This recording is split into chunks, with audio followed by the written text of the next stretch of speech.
meilleur accès à Internet, mais cette conversion se fait au pas de course et les opérateurs téléphoniques qui installent la fibre se livrent à une bataille sans foi ni loi, dont les clients paient parfois les pots cassés.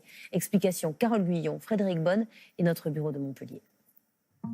Dans le jargon des télécoms, on appelle ça un plat de nouilles. Des centaines de fibres optiques emmêlées dans des armoires de raccordement qui sont parfois vandalisées ouvertes sur la voie publique. Un grand bazar avec un risque au bout de la ligne, pas de téléphone, pas d'internet. Daniel et Gérard Bonnici sont des retraités connectés.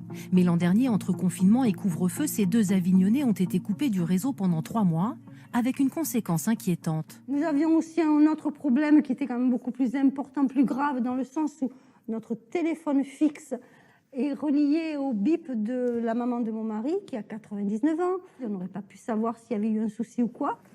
À l'origine de leur mésaventure, un débranchement sauvage dans le boîtier de raccordement situé près de chez eux. Le jour où notre voisin a eu besoin de la fibre, son opérateur est venu, a débranché notre fibre à nous pour le brancher lui. Et leur cas est loin d'être isolé. Installation bâclée au domicile des clients, déconnexion sauvage. L'an dernier, 30% des litiges adressés à la médiatrice des télécoms concernaient la fibre optique. À Argenteuil, dans le Val d'Oise, le problème était tel que la mairie a créé une commission fibre. Résultat, dans certaines armoires de raccordement, un désordre indescriptible, remis en état dans les règles de l'art. Mais tout n'est pas encore résolu. André Tabar, lui aussi, a connu des coupures Internet à répétition. Ce qui l'inquiète aujourd'hui, c'est ce boîtier dans la cave de son immeuble. Ici, Internet ne tient qu'à un fil. Il y a eu plusieurs installateurs qui sont venus pour modifier et ils ont cassé le boîtier. Et aujourd'hui, elle ne tient plus. Il n'y a même pas une vis qui retient. Si ça vient tomber par terre, eh ben, on n'a plus de fibre dans tous les appartements. Je ne comprends pas qu'on puisse laisser un travail comme ça. C'est inadmissible. En cause, des techniciens parfois pas assez formés, car les opérateurs sous-traitent massivement pour répondre à la forte demande.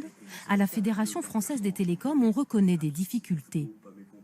Aujourd'hui, nous constatons effectivement qu'il y a une hétérogénéité dans la sous-traitance. Certains sont très qualifiés, d'autres le sont moins.